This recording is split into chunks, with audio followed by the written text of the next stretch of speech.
Muy buenas tardes. A continuación y de acuerdo al programa, corresponde el desarrollo de la mesa redonda que aborda la importancia del uso de las tecnologías al momento de realizar atenciones de salud en pacientes hospitalizados.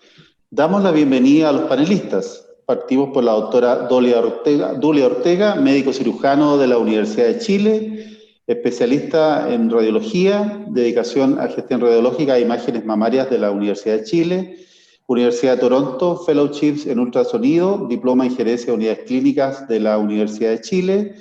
Dentro de su trayectoria también tiene un MBA en salud en la Universidad Andrés Bello. Fue directora académica y contralor de calidad, gerente de técnico de radiología Integramédica. Trabajó también en el Hospital Clínico de la Universidad de Chile, donde se desempeñó como subdirector médico, jefe del servicio de imagenología, directora del departamento de radiología, profesora encargada de la Escuela de Tecnología Médica entre los años 2003 y 2005. Es académico de la Universidad de Chile como profesor asociado y cuenta con múltiples publicaciones nacionales e internacionales.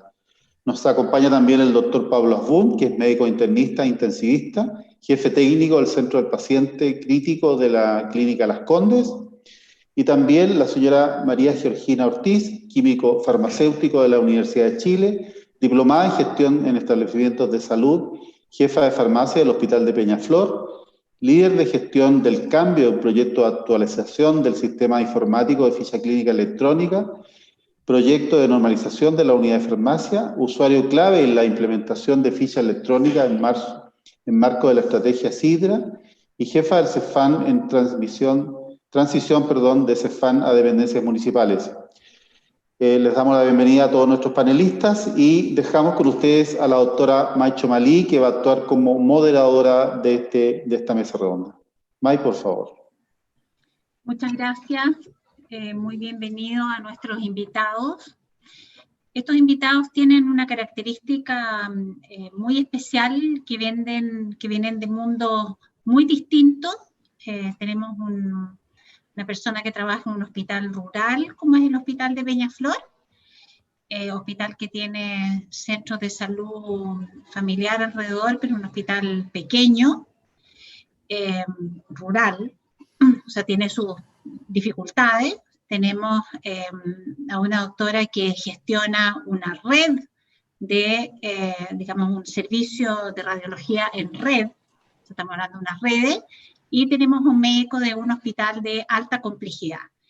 Y quisimos hacer una mesa redonda con experiencias variadas para que mucha gente, las más posibles, se sientan identificadas con estas experiencias para poder decir, bueno, efectivamente, si esto se pudo hacer en un hospital rural, también se puede hacer en mi institución de salud.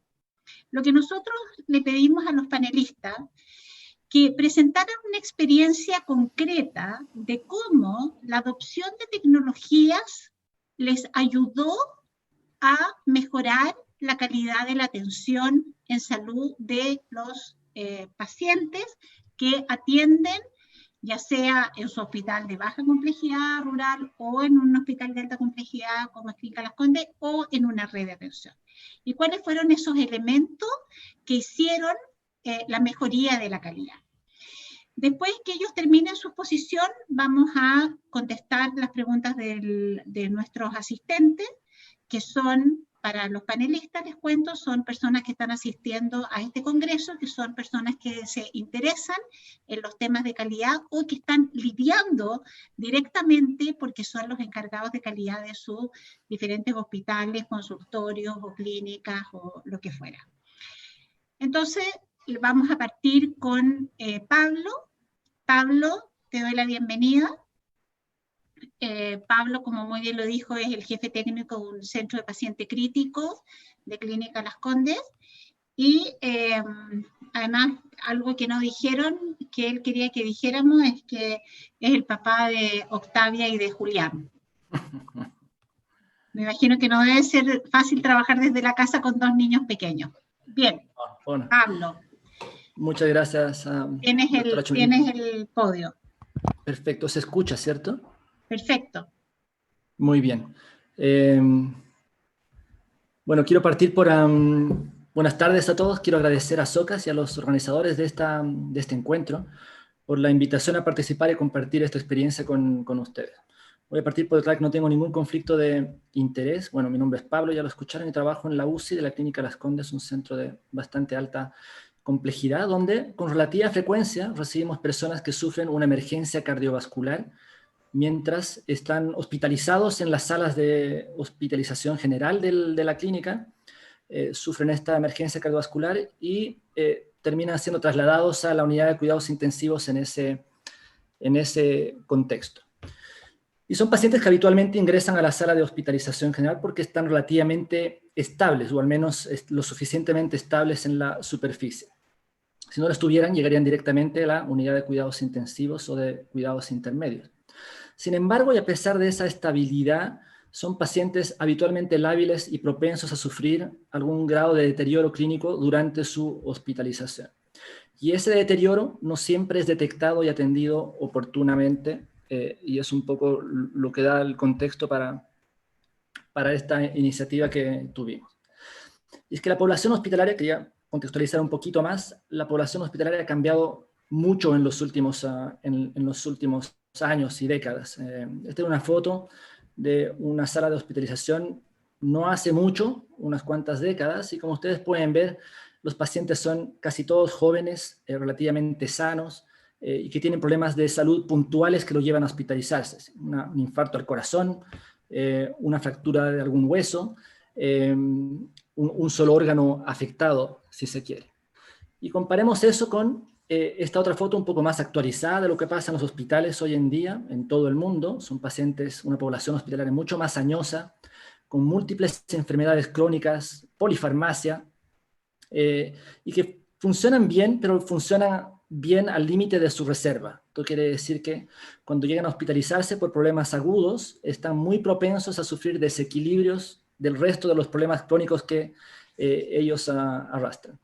Así que son pacientes mucho más complejos de los que se veían hace no mucho tiempo en los hospitales. Y a eso hay que sumarle que estos pacientes suelen estar en muchos lugares al cuidado de equipos de enfermería y médicos residentes bastante jóvenes, con poca experiencia y poco entrenamiento en el reconocimiento del deterioro clínico y la patología más crítica que puede afectar a estos pacientes.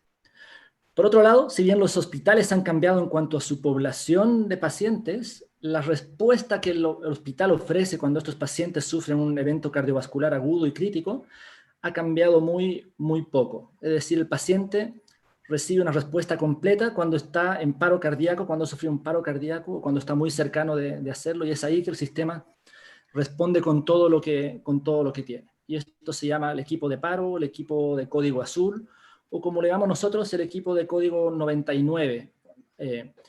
Y este tipo de respuesta, que es como partió este tipo de sistemas, asume que la descompensación de los pacientes fue súbita y sucedió en forma inesperada.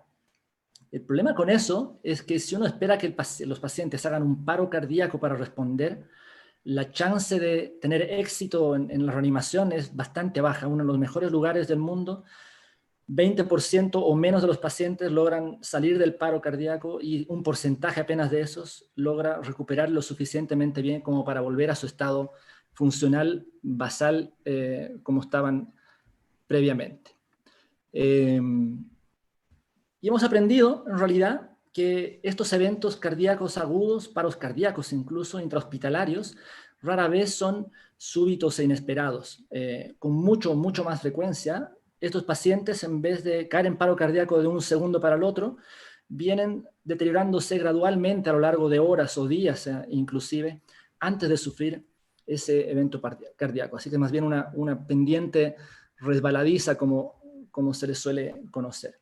Y la experiencia internacional consistentemente muestra que esa es la realidad. Más del 80%, entre el 80 y el 100% de los pacientes que hacen un paro cardíaco estando hospitalizados mostraban, cuando se revisa las fichas de las últimas horas, la gran mayoría ya mostraban señales de alarma significativas en las últimas 8, 12, 24 horas. Venían avisando qué es lo que iba a suceder. Y ese deterioro clínico es relativamente fácil de detectar porque se manifiesta en la forma de signos vitales alterados, que es algo que medimos bastante regularmente, cada 6 horas, cada 8 horas, en cualquier sala de hospital, de cualquier hospital del mundo. Y ese deterioro gradual también nos da la oportunidad de intervenir a tiempo, antes de que el paciente esté lo suficientemente grave como para activar un código de paro y poder revertir esa situación y ojalá nunca tener ni siquiera que llegar a pisar una unidad de cuidados intensivos, sino que retomar el curso hacia una recuperación y volver a funcionar en su vida como habitualmente lo hacía. Y esto se conoce, este tipo de sistemas de detección precoz se conoce con distintos nombres: equipo médico de emergencias, o sistema de respuesta rápida, o un outreach de cuidados críticos, según cómo esté compuesto. Y partieron hace como 30 años ya en Australia de la mano del profesor Ken Hillman. Pero no importa cómo se llamen, comparten ciertas características que los hacen muy similares. En términos simples, todo sistema de respuesta rápida funciona en base a una rama aferente que tiene que ver con la detección del deterioro clínico, o sea, la pesquisa de esa alteración y la activación de una respuesta a esa alteración, y una rama eferente que tiene que ver con la respuesta misma a esa activación por una alteración de la fisiología de los signos vitales. Y si uno quiere que sea un buen sistema, como cualquier sistema, uno puede agregarle una cabeza a esto, un sistema de gobierno, para asegurarse de que esas ramas aferentes y eferentes estén bien coordinadas, hay educación, se analicen los resultados y se mejore continuamente el sistema. Es así que hace como un par de años detectamos en nuestra institución problemas similares a los que se describían en la literatura internacional, pacientes que sufrían deterioro con consecuencias más o menos graves, y ya teníamos un sistema de ficha electrónica implementada en el hospital, así que se dieron las cosas como para plantear el desarrollo de este proyecto de respuesta rápida, de alerta precoz y respuesta rápida. Así que voy a contarles un poquito cómo fue que fuimos avanzando de la mano de esta herramienta tecnológica que fue la ficha electrónica, que ya estaba montada, afortunadamente, en la institución. Y así que la ficha electrónica nos ayudó desde antes de implementar el proyecto, ¿sí? Pudimos hacer un análisis retrospectivo de los pacientes que habían sufrido un evento cardíaco o cardiovascular serio en los últimos 12 meses, y pudimos confirmar que efectivamente el problema se repetía tal cual estaba descrito en la literatura internacional. El 70% de los pacientes nuestros que sufrían un evento cardiovascular serio mostraba alteración de sus signos vitales en las últimas 24 horas. O sea, nos venían dando señales de alarma. Y cuando los pacientes salían adelante del evento cardiovascular agudo, el 90% terminaban trasladados a la UCI post-evento, y un porcentaje de ellos salían vivos del hospital y de vuelta a sus vidas. Y también pudimos pesquisar que el registro de datos que teníamos nosotros, a pesar de tener una buena herramienta como la ficha electrónica ya andando, era bastante subóptimo en algo tan básico como es el registro de signos vitales. Y así empezamos a introducir algunos cambios en el sistema. Por ejemplo, en términos de registro, partimos por introducir una mejoría en ese sentido, y cada vez que el TENS iba a introducir un valor de signo vital alterado, le saltaba una ventana creada a propósito para este fin, advirtiendo que el signo vital estaba en un rango anormal y que iba a gatillar una respuesta si efectivamente estaba en ese rango, y el TENS tenía la oportunidad de corregirlo si estaba equivocado o confirmarlo si es que efectivamente era un rango vital, un signo vital alterado. Y con esta simple intervención logramos reducir básicamente el problema de registro que teníamos, lo redujimos casi a cero, y podíamos contar ya con un registro de signos vitales confiable. En segundo lugar, analizamos también retrospectivamente los signos vitales y los cruzamos con los desenlaces clínicos que habían sufrido esos pacientes, y pudimos establecer valores de normalidad y de alteración de los signos vitales, y los codificamos por color: en verde los signos vitales que considerábamos normales, amarillos los que estaban alterados pero en un rango menor, y rojos los que estaban alterados en un rango significativo y meritaban una respuesta mucho más rápida. Así que cuando el paciente cae en un rango de alteración amarillo, por darles un ejemplo, lo que hace el equipo de enfermería es activar al equipo tratante que tiene que ver al paciente en la siguiente media hora. Y cuando el paciente cae en un rango rojo, que es mucho más serio, se activa el equipo de respuesta rápida y este responde en los siguientes 5 a 10 minutos. Eso en cuanto a la detección y a la detección del problema. Después trabajamos un poco en la activación.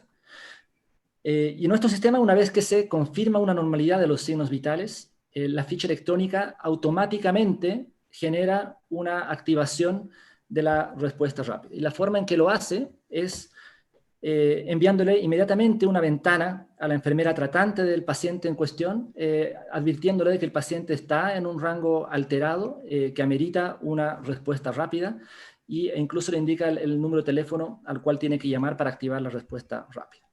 Y por redundancia, al mismo tiempo, el sistema le envía un mensaje de texto al teléfono celular de la jefatura de turno del servicio en cuestión, donde está hospitalizado el paciente, repitiendo la misma información. Si el paciente tal está en un rango rojo, amerita una alerta, una respuesta rápida, e indica que tiene que hacer la llamada inmediatamente. Y en eso se compone la rama aferente. Una vez que la enfermera recibe esta información, llama por teléfono al equipo de respuesta rápida, que tiene un teléfono designado exclusivamente para este fin, y este equipo está compuesto por un médico de la unidad de cuidados intensivos, una enfermera de la unidad de cuidados intensivos y un maletín equipado con todo lo que se requiere para atender cualquier emergencia cardiovascular, al menos inicialmente. Y parten en camino al paciente, lo hacen habitualmente en pocos minutos y llegan rápidamente a evaluar al paciente y definir qué tipo de acciones se deben tomar.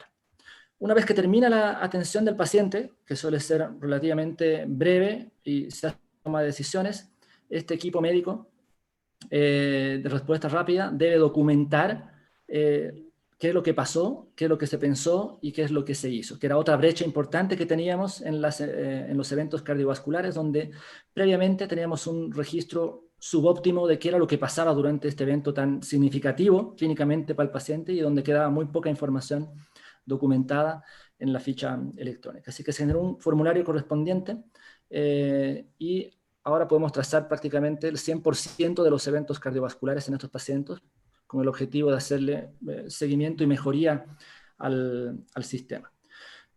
Otra cosa que hicimos fue dar la posibilidad a través de la ficha electrónica de desactivar completamente los signos de alarma en pacientes que tuvieran limitación del esfuerzo terapéutico, por ejemplo, o eliminar uno o más de estos signos vitales individualmente. En caso del paciente que es conocidamente, por ejemplo, bradicárdico, que porta frecuencias cardíacas bajas por la vida desde siempre, uno podía o puede desactivar ese signo vital sin desactivar el resto.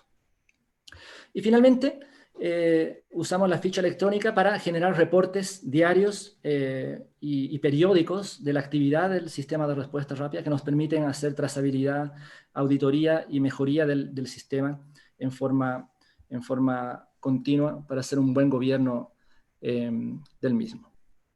Con esto, el sistema es relativamente joven, en el fondo logramos avanzar bastante de la mano de la ficha electrónica, implementarlo, y llevamos poco más de 12 meses de implementación, y en este tiempo hemos notado ya una disminución significativa, aproximadamente la mitad de los códigos 99 en pacientes hospitalizados, de lo que veíamos con anterioridad. Así que el sistema parece estar cumpliendo el objetivo trazado.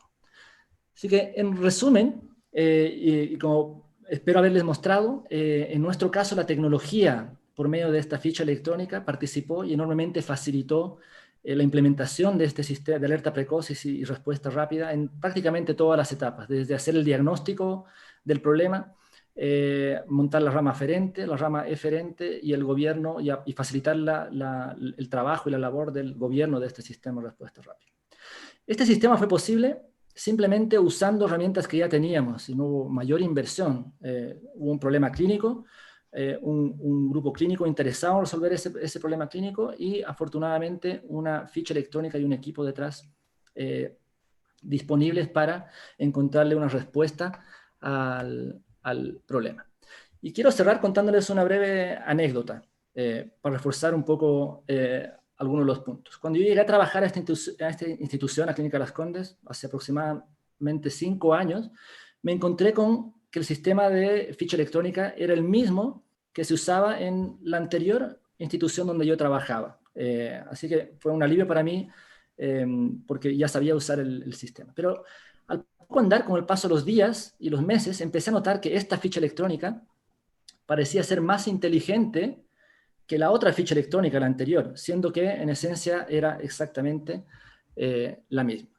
Poco después me di cuenta y pude aprender y entender que detrás de la ficha electrónica en Clínica Las Condes había un equipo multidisciplinario, clínico, administrativo, informático, capaz de moldear el producto según las necesidades locales para mejorar los procesos y favorecer el trabajo de los clínicos, pero por encima de todo favorecer los resultados para los pacientes.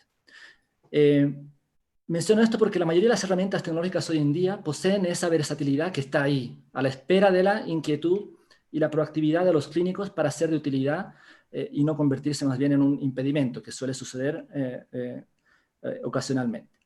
Por lo tanto, quiero reforzar el punto de que me parece que no basta con tener o adquirir una herramienta tecnológica de este tipo, sino que además hay que invertir en el equipo humano que va a darle vida y moldear a esa herramienta tecnológica para darle solución a los problemas locales. Muchas gracias. Muchas gracias, Pablo.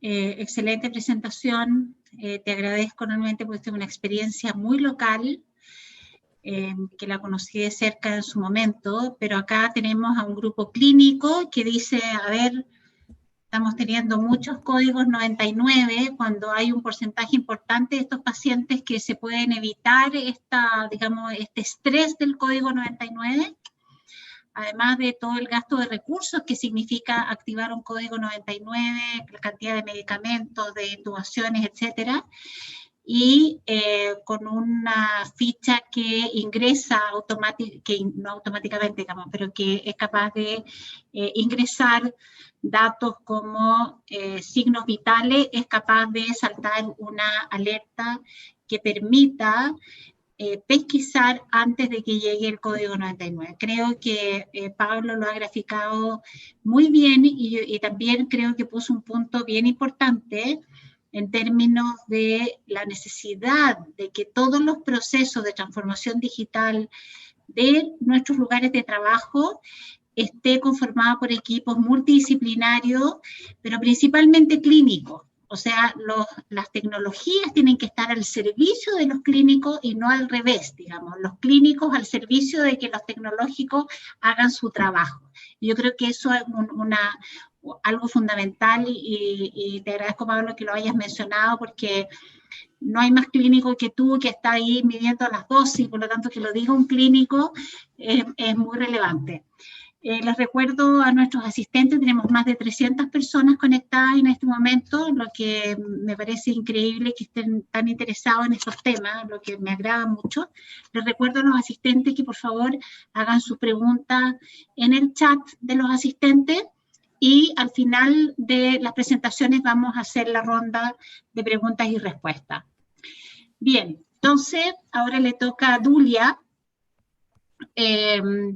Dulia es una gran amiga, supe que además ahora es socia de SOCAS, así que le agradezco que se haya hecho socia. Necesitamos gente proactiva como Dulia.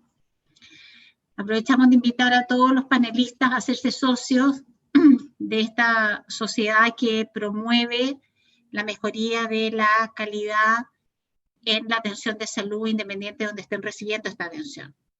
Dulia. Somos todos oídos. No se te escucha, Dulia. Sáquese el desmuteese. Nuevo verbo, mutear. Estás muteada, Dulia.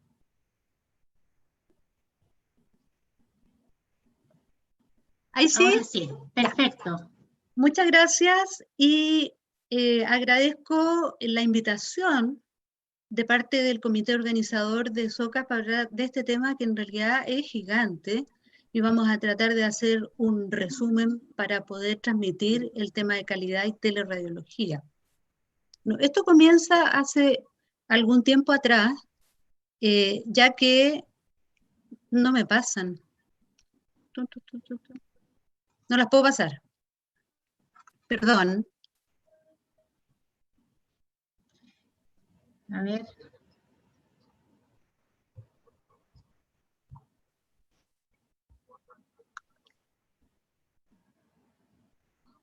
Ahí, ya. ¿Ahora todas van a pasar? Perfecto, muy ya. bien. Perdonen.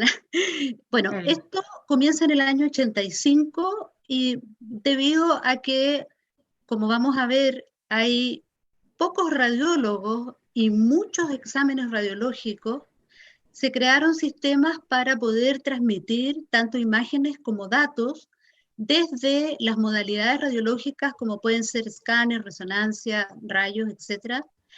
Y por un sistema de digitalización puede llegar al radiólogo a que haga su informe en forma oportuna, que es un poco lo que provoca el problema, ya que habían problemas de calidad por falta de oportunidad. Teniendo en cuenta que el centro es el paciente, una de las cosas que empezó a ocurrir con el envejecimiento de la población es que se requirieron muchas modalidades de exámenes porque los pacientes más añosos se enferman más.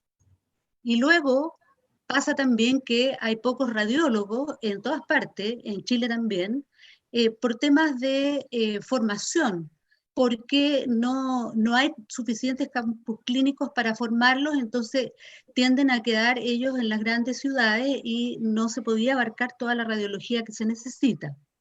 Entonces, el tiempo es el problema, el tiempo de informe para ciertas patologías, que vamos a ver ejemplos, en los cuales se necesita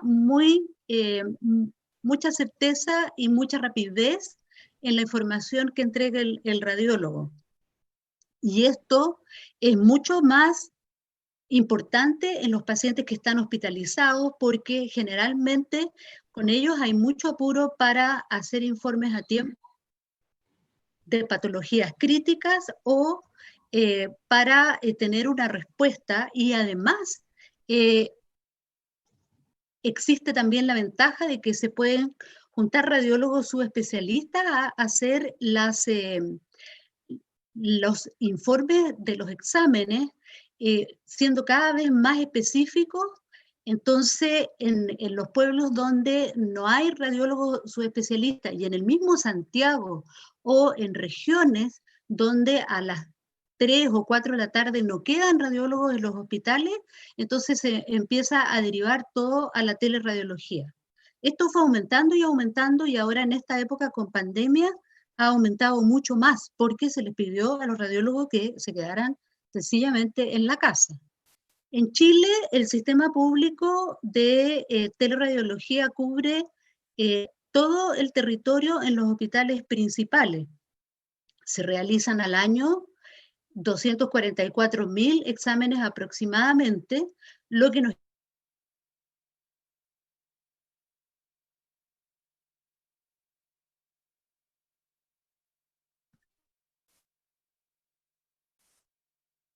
¿Sí? ¿Ahí sí? ¿Aló?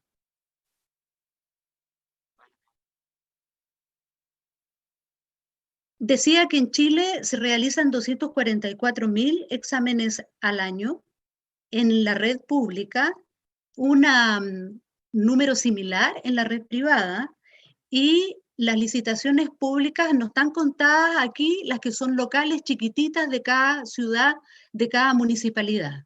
Esto nos lleva a unos 700 exámenes al día, que son todos públicos, y esto se hace con proveedores de informes que son verdaderos oligopolios porque tienen que cumplir con muchos requisitos para poder ganarse una licitación, y se deben integrar con los hospitales que tienen sus propios sistemas de comunicación de imágenes.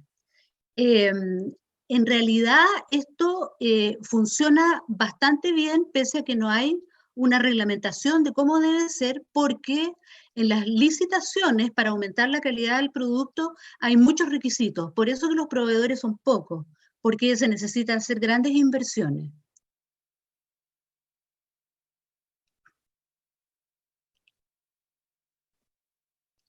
No pasa la siguiente.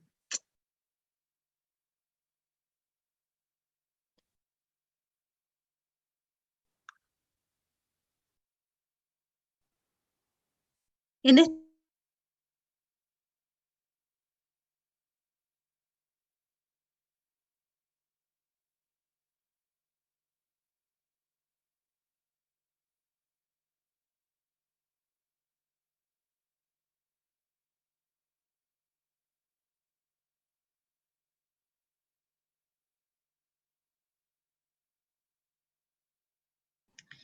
Está congelada la doctora.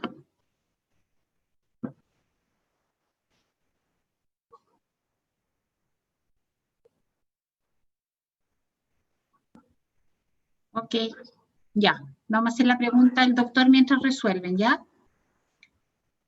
Pablo.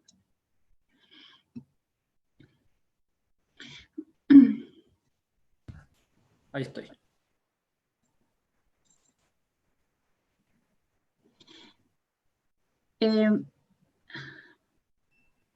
¿Estamos al aire? A ver, la doctora tuvo un pequeño problema de conexión. Mientras se resuelve, vamos a hacerle una pregunta al doctor Pablo Asbun. Pablo, te hicieron una pregunta que dice, en la optimización del sistema informático en la clínica, ¿qué profesionales participaron y cómo se coordinaron con las demás personas en el grupo? ¿Cómo se coordina, cómo se conformó el equipo para manejar el tema de, digamos, de la ficha clínica electrónica? ¿Nos puedes contar, Gracias Pablo? por la pregunta. Sí. Bueno, la conformación de este equipo en la clínica bueno, hay un comité de ficha electrónica, si se quiere, que funciona, entiendo yo, en forma permanente y con reuniones regulares, bastante frecuentes. Y como decía en la presentación, este es un comité que es multidisciplinario en esencia, donde hay clínicos en la forma de médicos y de enfermeras, principalmente. Hay tecnólogos informáticos y incluso me parece que personas del área administrativa que pueden aportar ocasionalmente. Así que este es un comité bastante fuerte, con una mirada, como intenté transmitirlo y como la doctora Chomalí lo reforzó al final de la presentación, una mirada bastante clínica, siempre con el problema clínico y para el paciente en el centro, y esta mirada multidisciplinaria, complementaria, que se retroalimenta, digamos, se fortalece con todas estas miradas, distintas perspectivas, pero siempre buscando la solución al problema clínico. Que es algo que, por lo demás, me ha tocado conocer distintos lugares de trabajo y visitar distintos lugares y por lo mismo lo ponía en la presentación, es algo que claramente me llamó la atención porque eso no es como está en muchos lugares donde sí tienen o han hecho la inversión de la herramienta, pero que alguien llegó, la montó y después no hay cómo sacarle el provecho que uno quisiera sacarle, y muchas veces se convierte en un obstáculo para los clínicos. Por lo tanto, es así como está conformado lo nuestro, y para terminar, un grupo, entiendo yo llegué hace 5 años, pero que tiene una madurez y ahí la doctora Chomalí puede complementar, en el fondo, una trayectoria hacia atrás de ir aprendiendo y fortaleciendo el trabajo de la ficha electrónica. Bueno, efectivamente, yo creo que la diferencia es que la ficha clínica electrónica es, digamos, nace del área clínica. Y yo creo que eso es una diferencia, digamos, si bien es cierto, los procesos de selección participó la gente de TI, pero con mucho apoyo y aporte del área clínica. Y eso hizo la diferencia porque TI se tuvo que moldar a la necesidad de los clínicos y no al revés, que los clínicos se tuvieran que moldar a la forma de la ficha clínica electrónica. ¿Sí? Hay otra pregunta para el doctor. Espérenme un segundito. ¿En el comité que ve la ficha hay médicos? Sí, efectivamente, en ese comité hay médicos. Médicos, enfermeras, químicos, farmacéuticos, personal del área administrativa, jefes de proyectos de TI, dependiendo de cuál era el proyecto que se estaba trabajando, si era farmacia, el jefe del proyecto de farmacia, etc. La doctora está con algunos problemas, así que vamos a pasar con la señora María Georgina, que le gusta que le digan Geo, para que cuente su experiencia.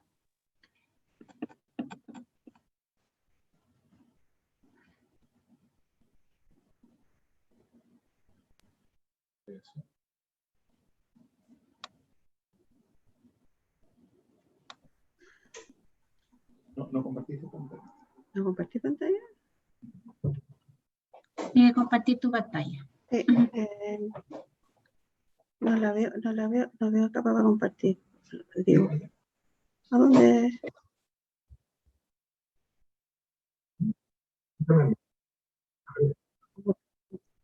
A ver, pero Rodrigo. A ver, no lo compartí. ¿Te la comparto yo? Te la comparto yo. Aquí, ¿a dónde acá? Compartir acá. ¿Ahí? ¿Acá dónde? Ahí empezó. ¿Ahí sí? Ahora sí. Pantalla completa. Le apago acá.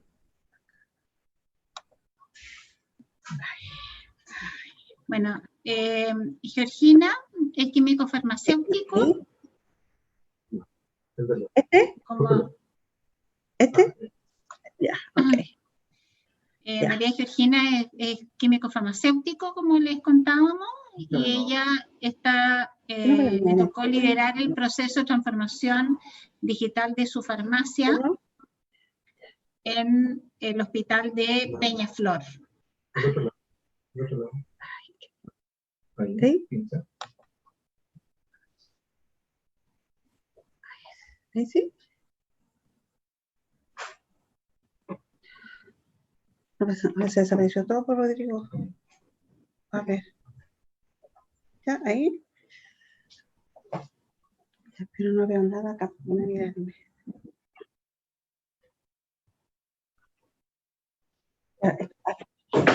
Ya, ok. No te preocupes. Momento. Tranquila.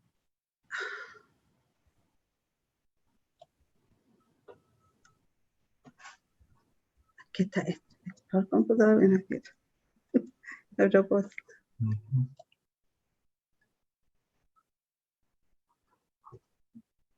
Ya. A ver. Configuración.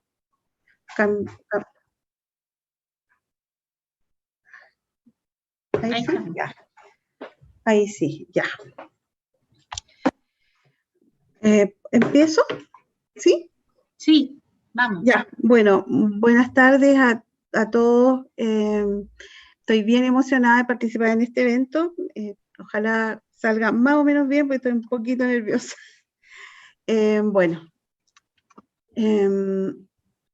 lo que vamos a ver en muy pocos minutos es el Hospital de Peñaflor y el proyecto SIDA, que fue como empezó todo este tema de avance informático. Después vamos a ver el proceso de farmacia y la evolución a través de los años. Yo soy jefe de farmacia del Hospital de Peñaflor desde el año 2001, por lo tanto he visto toda la evolución y, digamos, a través de mucho tiempo. Y los desafíos tecnológicos futuros. Bueno, el Hospital de Peñaflor rápidamente es un hospital con 91 años de antigüedad. Es un hospital de mediana complejidad. En realidad es una casa refaccionada, porque es un lugar pequeño que está lleno de containers, que ha tenido que a media cuadra instalar un anexo, arrendar una casa, instalar un anexo de ginecobstetricia, otro anexo para hospitalización domiciliaria, porque en realidad el espacio es lo complejo. 63% de población urbana y 37% de rural. De acá, bueno, seguimos. Tiene las especialidades médicas de medicina interna, pediatría, dermatología, traumatología y oftalmología. Con respecto a atenciones odontológicas, es referente provincial, es decir, cubre 5 comunas: Isla de Maipo, Talagante, Padre Hurtado, Peñaflor y Mayoco. Con respecto a como es un hospital pequeño, tiene necesidad de generar camas de hospitalización domiciliaria. En el año 2019 teníamos 15, pero con la pandemia aumentamos a 50.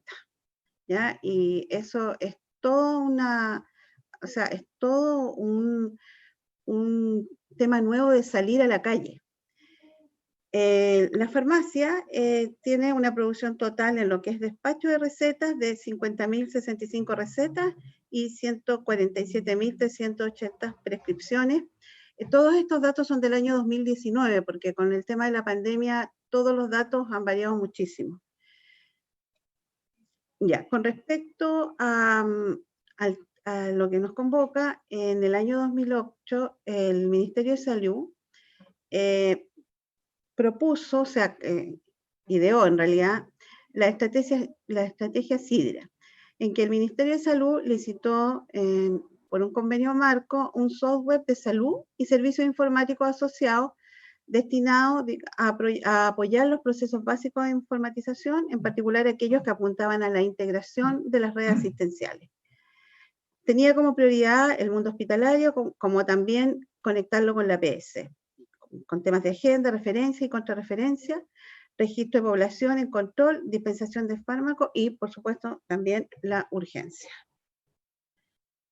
Han pasado desde el año 2008, 10, 11 años y nosotros al día de hoy en el hospital nos encontramos 90% del hospital informatizado, faltando solo la unidad de recaudación y algunas integraciones.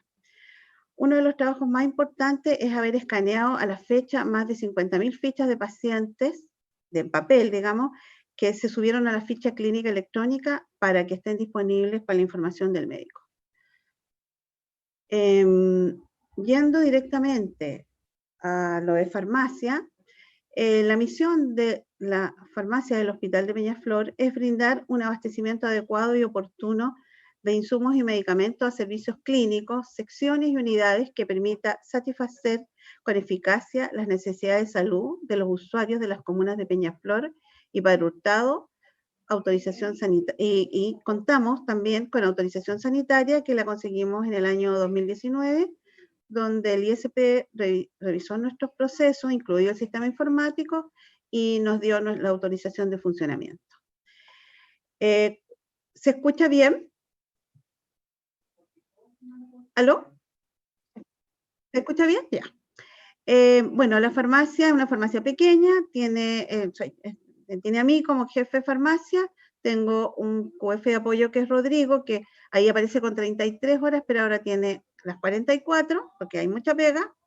Tenemos 3 TENS, que son unas funcionarias técnicos en farmacia o en enfermería capacitadas, que tienen el plus de ser multifuncionales. Todas pueden hacer las distintas funciones, que en este tiempo es muy necesario, porque con los temas de que puede haber una licencia, puede pasar cualquier cosa, no me puedo quedar con 2 personas para todo el trabajo que hay que hacer en forma diaria.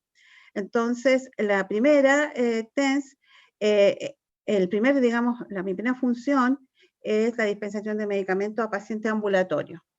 Después, la segunda función, en la que se van rotando una vez a la semana, es la dispensación de medicamentos a pacientes hospitalizados y al servicio de urgencia. Y el tercero es la volante, que hace todos los trabajos anexos que permiten que se pueda despachar, es decir, recepcionar los medicamentos de bodega, realizar el pedido a la bodega farmacia, reponer y realizar las dosis unitarias, el reembolsado de medicamentos. En el año 2009, después de ese convenio marco que licitó el MinSal, nos llegó a todos los hospitales de la red del occidente, y en realidad no sé si a los demás, un sistema informático que integraba la parte administrativa, que son las bodegas de farmacia, las bodegas, y con la parte clínica en dos software distintos. Uno que es el ERP, que es el sistema especial para bodegas, y otro que tomaba todo el quehacer clínico, que iba a registrar lo clínico. Las características de este proceso de implementación fue, digamos, hacia dónde lo enfocamos, es hacia integrar la farmacia a la historia clínica del paciente, a eliminar la prescripción manual y a que la prescripción no se altere. Es decir, ¿cuál es el problema que existe con el papel? La receta en papel, el primer problema que tenemos, y no en poca cantidad, es que la letra de los médicos lamentablemente es ilegible. Entonces, si nosotros tenemos un sistema informático en que se necesita que esa receta en papel se traspase, si tenemos en contra la ilegibilidad de la receta, va a haber una gran fuente de error.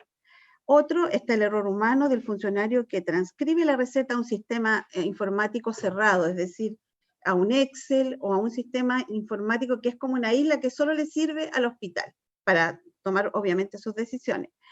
Esa es una gran fuente de error. La otra fuente de error es que cuando la TENS dispensa al paciente, tiene que transcribir las indicaciones del médico. Y si ya dijimos que la receta no se entiende, hay otra fuente de error que puede y que ha creado unos errores de medicación importantes, que han incluso sido centinela en algunos casos.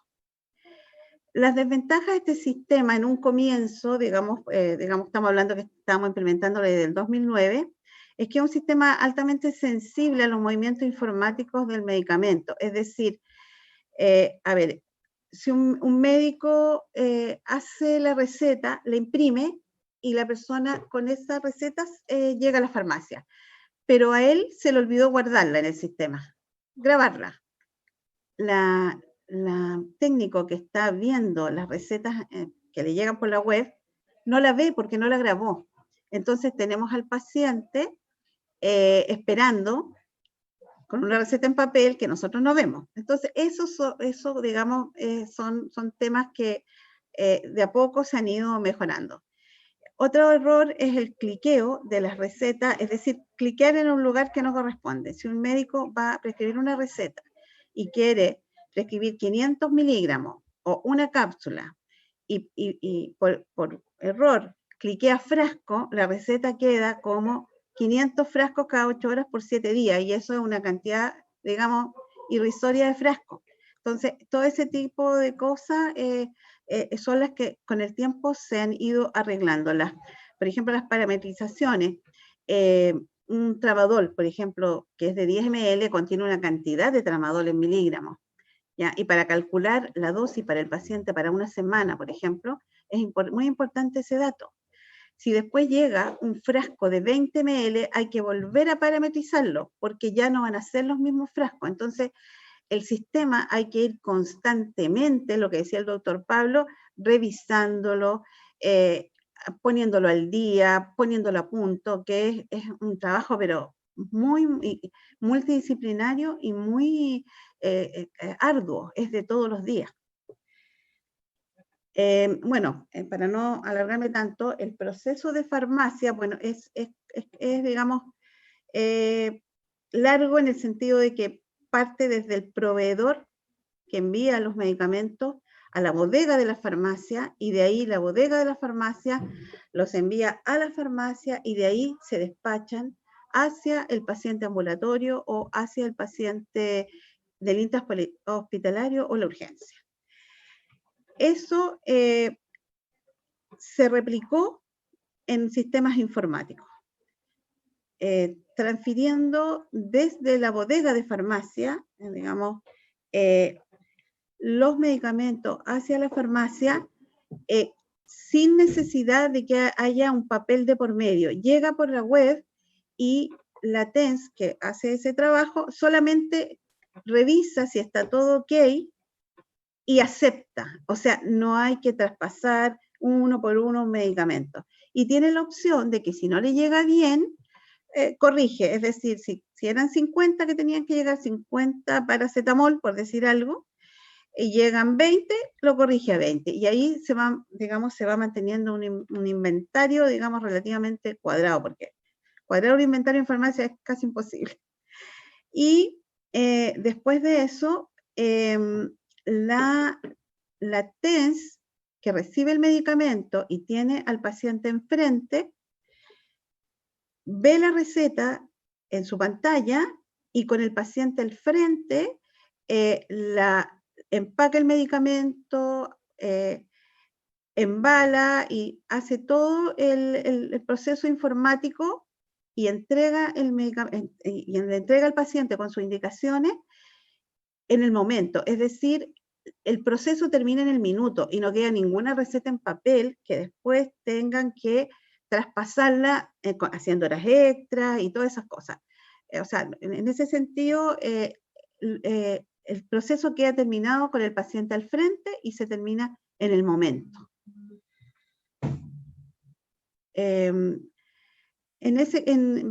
Viendo, digamos, lo que ganamos al implementar este sistema, con respecto a la transcripción, no se transcriben recetas de papel ni se transcriben indicaciones, ¿ya? Con eso se gana tiempo, se gana en calidad, se gana en seguridad. En la optimización del tiempo, o sea, también se gana tiempo al no digitar las recetas, porque quedan listas en el sistema. Y también tenemos otra gran, digamos, plus, que es como la bodega de medicamentos con la farmacia está integrado, pudimos generar un libro electrónico de controlados que el ISP nos aceptó y que lo estamos llevando, digamos, diariamente, y que se hace con el quehacer diario.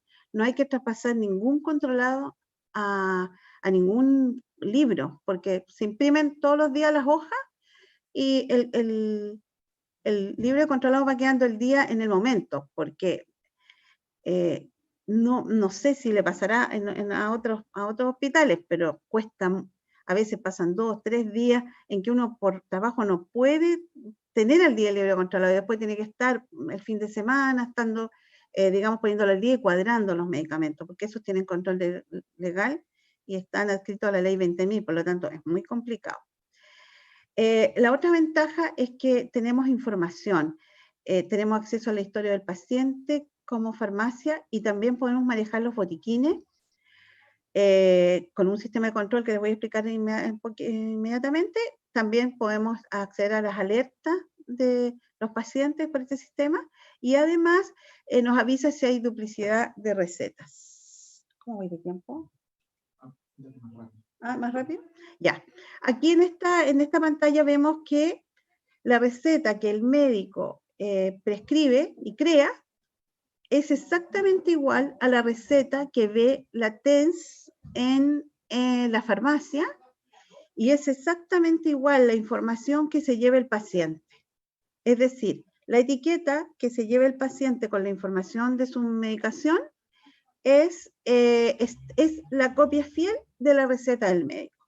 Entonces ahí tenemos un plus en seguridad. Para eso necesitamos tener una impresora que genere etiquetas autoadhesivas. O sea, hay cosas que son como fundamentales para este tipo de pasos en calidad. Aquí tenemos el antes y el después. O sea, una receta escrita en papel con una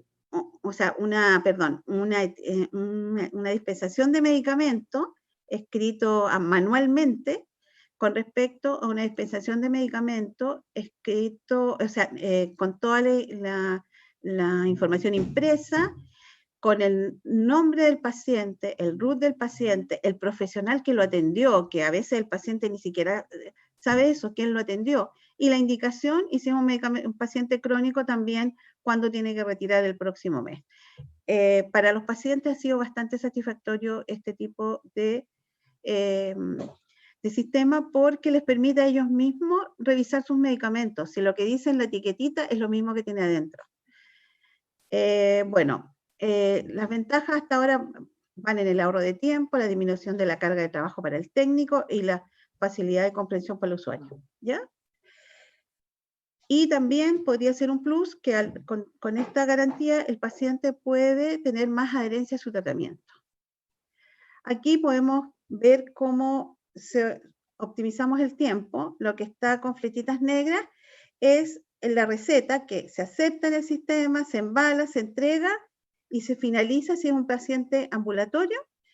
Y con flechita verde es si se va hacia un hospitalizado, queda para farmacia en entregado y lo finaliza la enfermera al administrarlo o al devolver el medicamento si el paciente no lo ha utilizado.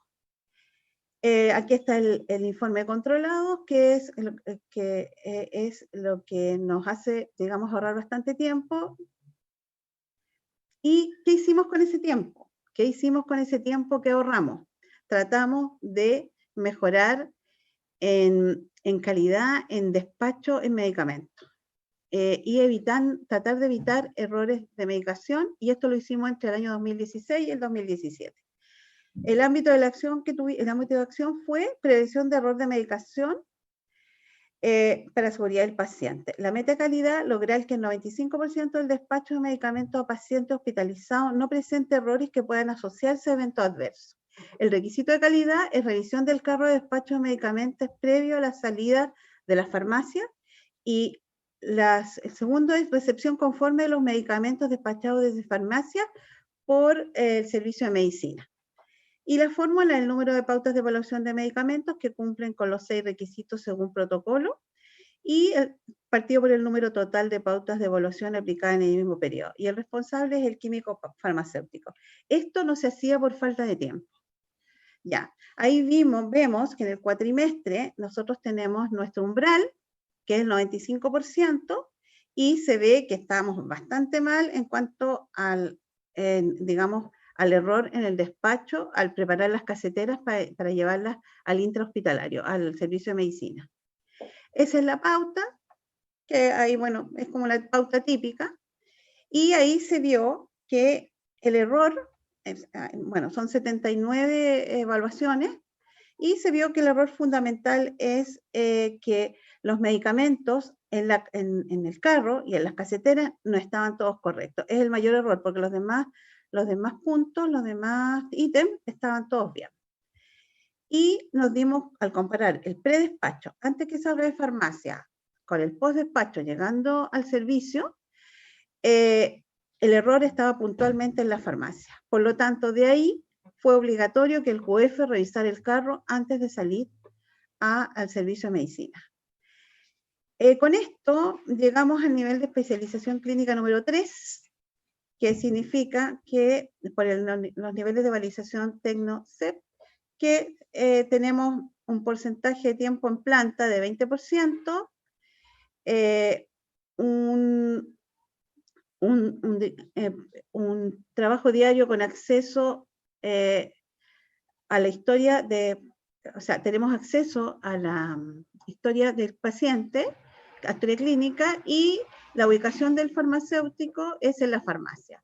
Tenemos que seguir subiendo para ser más clínicos. Después, un problema de control que tuvimos importante es que los botiquines al restituir los medicamentos que habían utilizado, era algo muy, digamos, poco asertivo, era muy light. Es decir, el enfermero pedía lo que veía que no había, ¿ya? Entonces, ¿qué hicimos nosotros? Implementar en este sistema un sistema de control, que hubiera una confirmación de la administración al paciente. Con esa confirmación en el sistema de administración al paciente, pudimos hacer un reporte que nos diera solamente lo administrado. Entonces ahí nosotros devolvíamos solo lo administrado y nos independizábamos de las otras pérdidas. Eso fue un manejo de control bastante importante y también un buen ahorro de dinero. Ya, bueno, aquí podemos ver las alertas informáticas y las duplicidades que habíamos hablado. Y las ventajas ya las dije, que la informatización nos permitió tener la posibilidad de que el médico prescriba desde cualquier lugar físico una receta, muy importante en pandemia, y la farmacia lo reciba por la web, pudiendo gestionarla y despacharla al paciente hospitalizado ambulatorio sin transcribir nada. Y la etiqueta nos sirvió, digamos, para un sistema de control y de seguridad. Los desafíos para el 2021 es continuar en trazabilidad, porque la trazabilidad es sumamente importante. Y eso nos va a llevar a usar la radiofrecuencia, es decir, el escaneo de códigos de barra, con pistolas, digamos, que es lo que nos va a convocar de aquí para adelante. Los desafíos también, un desafío muy importante, en este momento estamos en implementación de una versión más moderna del sistema. Tenemos la 2012, que ya está casi fuera de uso, y vamos a implementar la 2020. Entre todos acá le nombramos Proyecto Fénix, Hospital Peñaflor Digital, avanzar en la trazabilidad utilizando códigos de barra, integrarnos con la APS, que es un tema muy sentido por los médicos, porque el médico, cuando llega un paciente derivado de la atención primaria, no puede, como no está integrado la APS con el hospital, no puede ver qué se le indicó al paciente, las derivaciones no son muy completas, y termina preguntándole al paciente qué es lo que está utilizando. Y el paciente a veces se le olvida y tiene, a veces hemos visto casos en que está tomando 3 antihipertensivos teniendo que tomar 1. Y utilizar la conectividad para ir hacia los pacientes más vulnerables, considerando la ruralidad de la zona donde se ubica el hospital. Consolidar el despacho a domicilio, que en pandemia ha sido un gran descubrimiento. Las conclusiones es que la trazabilidad en el área asistencial es esencial para dar un servicio de calidad que vaya en directo beneficio de la seguridad del paciente. La trazabilidad en todas las áreas de un hospital. El químico farmacéutico, dentro de su competencia, tiene la responsabilidad de asegurar que los procesos relacionados con la cadena de suministro de medicamentos sean trazables. Y en este sentido, la implementación del sistema de identificación de medicamentos hasta la llegada al paciente apunta directamente a una mejora en el sistema de trazabilidad, y por ello se propone mejorar a todo nivel la trazabilidad en nuestro hospital. Bueno, eso ha sido todo. Espero no haber sido muy complicada, o sea, muy enredada. No, muchas gracias, Georgina. Recibiste una felicitación por la web. Muchas gracias, Georgina. Qué interesante vuestro aporte en un hospital de mediana complejidad donde se benefician los pacientes. Así que muchas gracias. Estamos un poco atrasados, así que le vamos a pedir a Dulia que termine su presentación, y si hubiera alguna pregunta la podemos contestar en particular, porque este congreso tiene que seguir adelante. Dulia, estás muteada. Muchas gracias, Georgina. Gracias.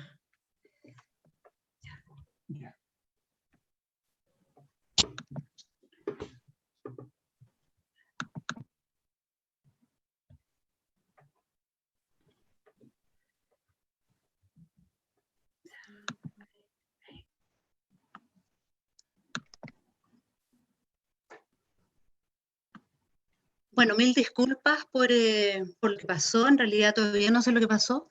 Ojalá que podamos terminar.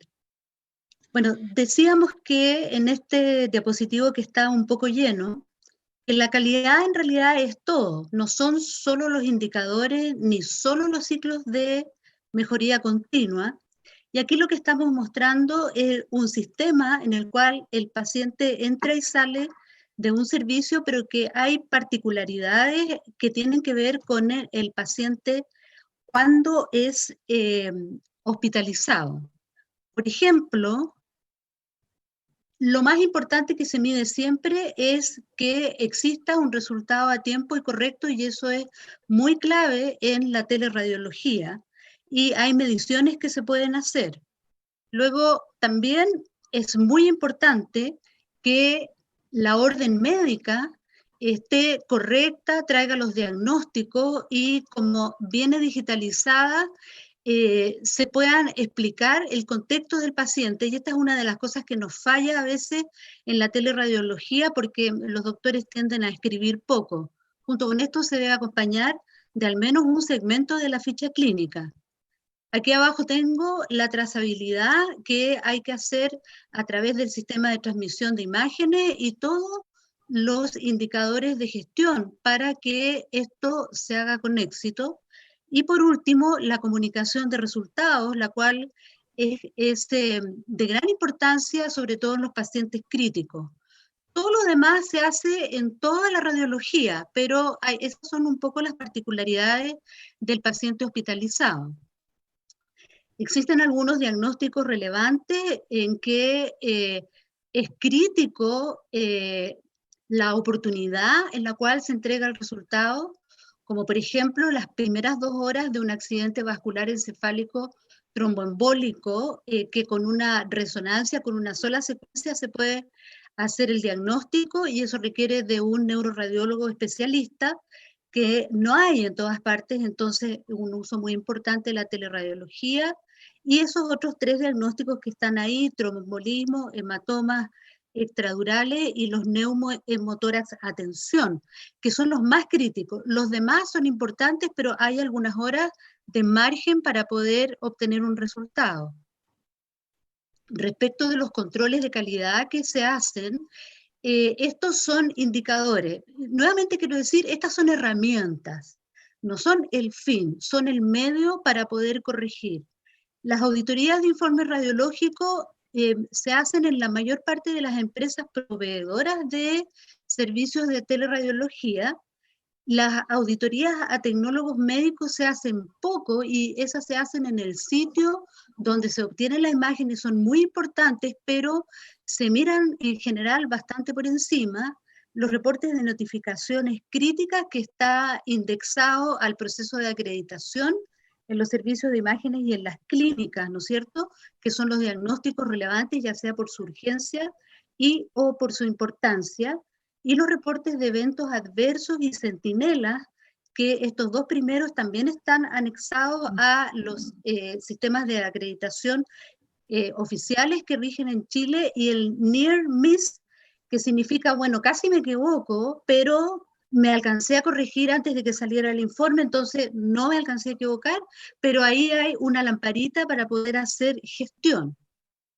En Chile, lo que informan las empresas que realizan informe es un 7% de error, perdón, 0,7% de error técnico, o en un artículo de California, 1% de error técnico, y yo estoy segura de que esto está totalmente subestimado, porque el error técnico de la radiología en general en la vida es más de un 10%.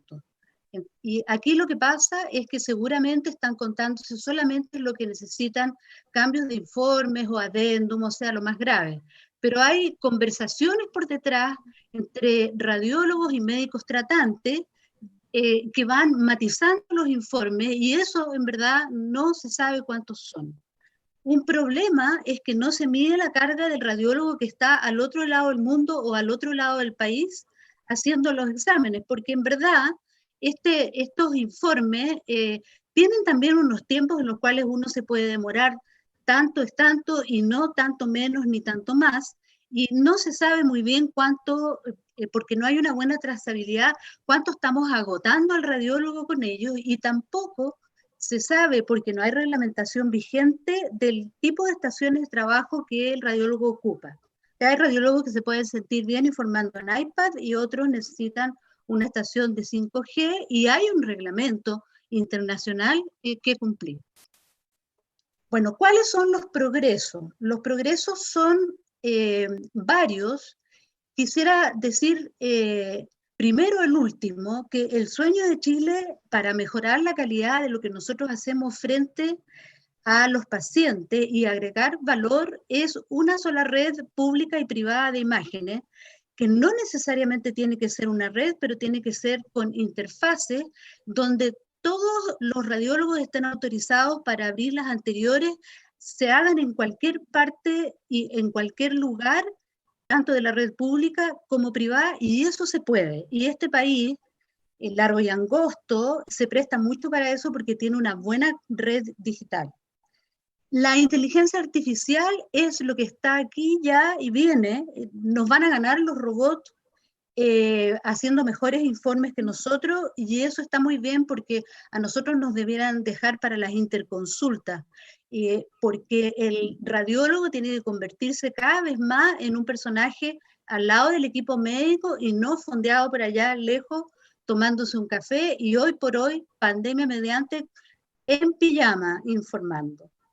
Y luego los procedimientos a distancia que ya están aquí y llegaron para quedarse, les voy a mostrar uno, y la transmisión de ecografías por robot. Ecografía es un problema, porque necesita un usuario, y el usuario, sea el profesional que sea, es un usuario, es un hombre, un examen. Y han aumentado mucho las peticiones de ecografía, por lo que veíamos al principio, antes que se cortara el internet, de que hay mucho aumento de la petición de exámenes porque los pacientes de más edad se enferman mucho. Aquí en esta les muestro, esta ecografía no la va a hacer esta señorita, este es un gran transductor que está puesto encima de la mama de la paciente. Esto ya existe y se comercializa. Ahí en el monitor ustedes ven la imagen que la va a interpretar un radiólogo que no está ahí. Ella se va a ir de la sala y el examen se va a hacer solo, y el radiólogo que no está ahí va a interpretar el examen, y esto se usa en el contexto de screening o tamizaje. Acá tienen un robot que es ese tremendo brazo que está poniendo una aguja espinal a una paciente. El robot está solo, no hay nadie en la sala, ahí está el computador mostrando dónde está la aguja, y hay un radiólogo que le está indicando y está poniendo los parámetros para que este examen resulte bien. Bueno, yo quiero pedirles disculpas por lo que pasó con el internet. Esto no debiera haber ocurrido y no sé qué pasó, y ojalá hayan podido juntar los pedacitos de presentación que hice, y solamente lo que quiero decir es que las tecnologías de información y de transmisión de imágenes en este momento llegaron para quedarse, y a todo el mundo le sirve para aumentar el valor de lo que se hace en cada procedimiento, porque en realidad estas cosas se hacen para mejorar la salud de nuestros pacientes. Esa es la meta. Y entonces cuando uno piensa ¿qué cosas me mejoran la salud del paciente? Tal como mencionaron los dos charlistas previos, brillantemente, se pueden hacer cosas locales y se pueden hacer cosas generales en red. Y siempre se puede ir haciendo cada vez más detalle, y es importante hacer los registros de lo que uno hace. Pero sin embargo, los registros son las herramientas. Lo importante es lo que nosotros queremos hacer para que esto que el ciclo de producción de salud del paciente sea cada vez mejor.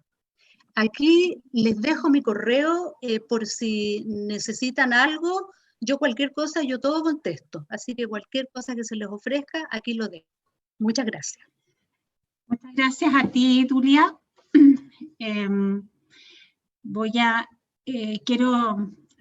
Lamento que no tengamos mucho tiempo para hacer preguntas del público, porque en 2 minutos parte la próxima sesión del Congreso. Me atoré, pero yo creo que las presentaciones fueron absolutamente autosuficientes para poder demostrar de que efectivamente están al servicio las tecnologías del la mejora de la calidad de los pacientes. Y tenemos que perderle el miedo, todo lo contrario, tenemos que ir a buscar a aquellas personas que están en nuestros hospitales a cargo de la implementación de nuevas tecnologías para tratar de encontrar en ellas soluciones a los problemas que nos aquejan. O sea, Dulia de un ejemplo, ya no es que no hay radiólogo en la noche, eso ya no es excusa para no hacer un diagnóstico precoz en una patología grave. No, es que el paciente no estaba en paro, ya no es una excusa para decir este paciente se pudo haber previsto que iba a ser un paro cardiorrespiratorio. Y Georgina demostró que con la implementación de tecnología tuvo el tiempo para hacer lo que tienen que hacer los químicos farmacéuticos, estar ahí más cerca de la cama del enfermo y dejar que los temas administrativos se hagan sistémicamente y a través de las tecnologías. Creo que hemos cerrado muy bien en el sentido de que hemos puesto 3 ejemplos locales de personas que confiaron en la tecnología y que a pesar de los dolores de la implementación, porque era una pregunta que les quería hacer, pero desgraciadamente no tenemos tiempo, de los dolores de la implementación, estamos todos convencidos de que tenemos que ir hacia allá para mejorar la calidad de la atención de nuestros pacientes. Quiero darle de nuevo las gracias. Tenía un pequeño PPT para entregarles un certificado. Voy a ver si lo puedo abrir. No puedo iniciar función de compartir, pero les voy a mandar un certificado de participación a este congreso y nuevamente mis sinceras felicitaciones, Georgina, me sorprendiste. Pablo, muchas gracias. Conozco la experiencia y la verdad es que yo me entusiasmé mucho con la idea que nos trajo Pablo a la mesa del comité DOC, que le llamamos nosotros, por eso quise que lo presentara. Y Dulia, muchas gracias porque además pusiste los focos en cuáles son las problemáticas y por lo tanto está claro que necesitamos algunas regulaciones en estos aspectos. Sergio, te dejo la palabra para que sigas con el Congreso. Muchas gracias Mike. Nuevamente. Manifestarles que estamos muy gratos por todo lo que significó el desarrollo de esta mesa, lo que han mostrado en cada una de las instituciones y en cada uno de los desarrollos que han realizado. Bueno, son para nosotros una muestra clara de que nosotros podemos hacer cosas y podemos innovar, y creo que la experiencia de Peñaflor es importantísima. Así que felicitaciones a todos, muchísimas gracias por participar, muchas gracias May por tu colaboración también, y bueno, vamos a seguir con nuestro congreso, ya nos queda poco, vamos prácticamente a terminar con la ceremonia de cierre, pero ha sido una experiencia importantísima y queremos agradecerles a todos su participación. Muchísimas gracias. Gracias. Chao. Muchas gracias. Chao.